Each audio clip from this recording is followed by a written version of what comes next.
Hi, today I will walk you through the basic setup of Dahua NVR. This one is 4108. So the first thing we'll do is set up the region.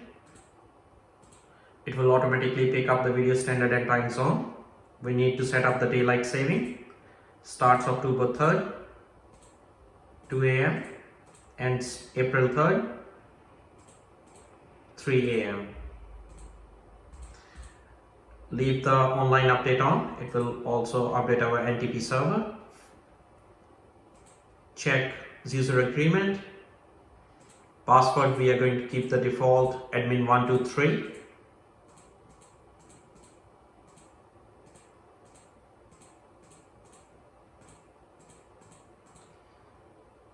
This one is optional, that's a hint. Unlock patron is also optional. If you want additional security for password protection, you can always use unlock patron. Hit next. This is for password recovery. We need our email address here.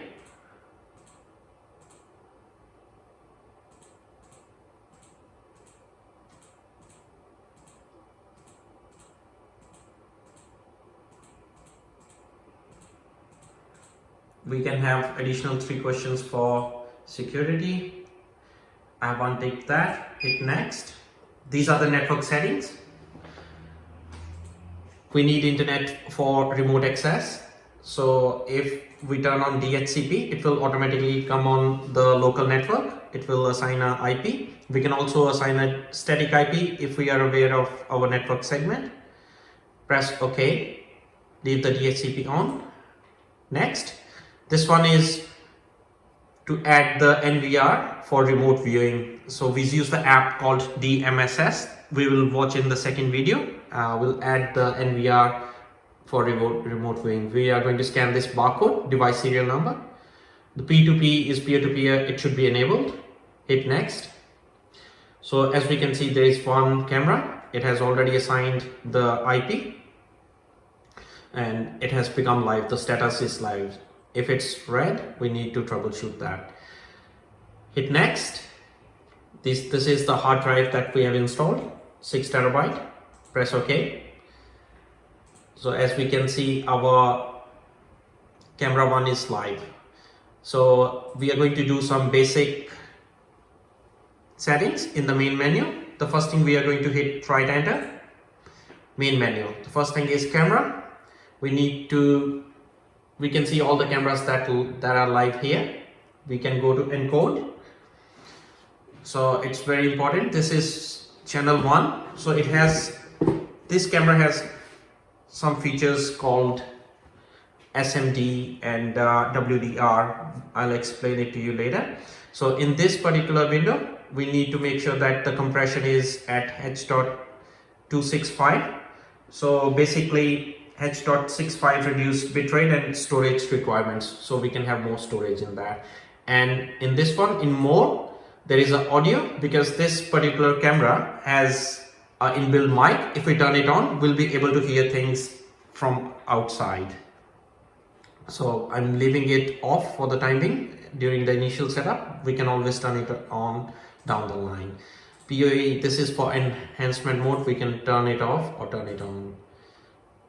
So the second thing we are going to do is we will go to network. We'll check a couple of things, that P2P peer-to-peer is on. This is for remote viewing, and TCP IP. DHCP should be on. Hit apply, go back. The third thing is storage. In storage, we can have multiple options. So we can apply it to all the channels. This is continuous recording. If we want to change the continuous recording to intelligent or to motion detection, we can go to gearbox, and this is for 1 day. We can set up all 3 of them or 2 of them and copy to all the days. Press OK, and we can see it's on for all the days and for all the channels. Hit apply.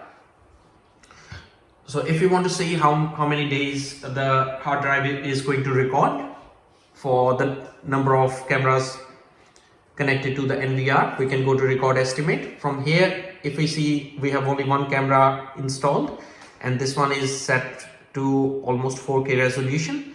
So we are going to enter our terabyte the hard drive capacity. Select, apply, and it will show us 240 days of recording. The next thing we are going to do so this particular camera, the model number is 3641. It has some features like SMD. So SMD basically reduces the false alarms. It only detects humans or vehicles. So this is called smart motion detection. Another feature that we already saw is smart H.265 plus codecs compression. The next one is parameter protection. So we are going to do that in AI, so that it has artificial intelligence feature in this one. So it's a really good camera that we are using. So the camera itself has another feature called starlight. So it captures details in low light environments. So even if there is minimum light, we'll be able to see some color picture with this camera. And it also supports WDR.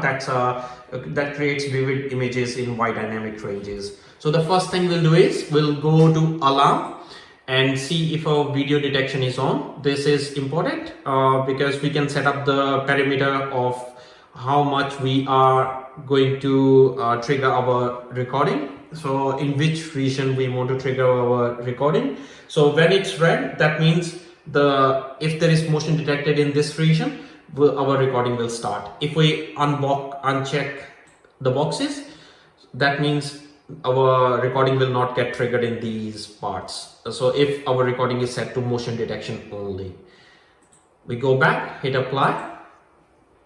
The next thing we are going to do is, so video detection is on. Now we are going to turn on the smart motion detection to avoid the false notifications. That everything is in AI. So we go to AI, go to parameters, go to SMD, and as we can see, the record channel is on, and the smart motion detection is also enabled. Sensitivity we can set to low, medium, or high. So I've selected medium, that's by default, so I'm not changing that. The next important thing that we talked about was parameter protection. So this particular camera supports two things, that is intrusion and tripwire. So to use these two features, we need to turn on the spot plan on the particular camera. So if it's blue, that's on.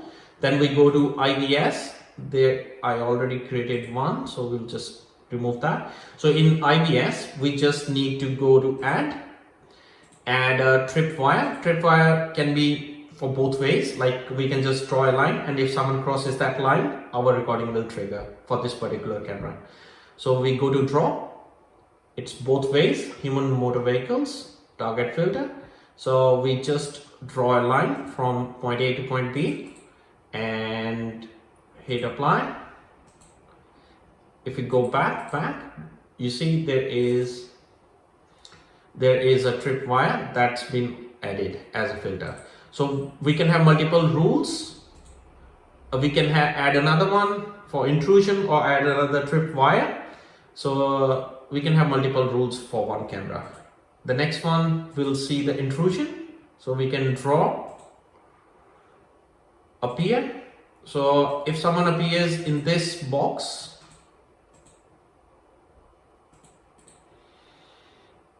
press OK, apply. If someone appears in this box, our recording will trigger. So there are other deterrent cameras where we can add some more features like buzzer, alarm, or flashing lights. So we can also enable those features with these AI features, parameter protection features. So these are very smart features. This is a really good camera with VisSense. So the next thing we are going to do is for the playbacks. Here we can select our cameras, dates, time, and we can see if we move it back, we can always do the playback from here.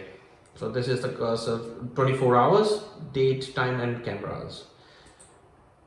The next thing is resolution. So the resolution by default, if you go there, we can change it to 4K. But before changing it to 4K, we need to make sure that we have a 4K compatible HDMI and a 4K supported screen. we can, once we set it to 4K, it will reboot the system.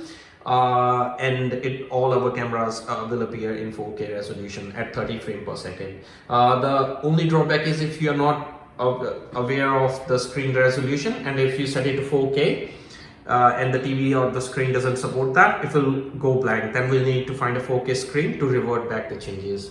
So I'm going to do a 1920, hit apply. Now my NVR is, you can see the clarity already. So if I set to 4K, it's going to be even better. So this one is a fixed lens camera. The next thing and the last thing we are going to talk about is default settings. If we go to maintain, go to manager and go to default, we can always set our NVR back to the initial settings, hit default restore, and if you press OK, we always need to enter our password that we set it up as the basic one, admin123. It will automatically start doing the reset and it will take us to the NVR. If we want to log out or reboot or shut down, we can do it from the top right corner. In the next video, we'll show you how to add the NVR in the DMSS app. We are going to do it, we'll start from here. These are the barcodes that we see in our initial window. It can come from here, that's a shortcut, or we can always go to network, go to P2P, and the device serial number is here. Thanks for watching the video. Hope you liked it. Please like, follow, subscribe our channel. Thank you.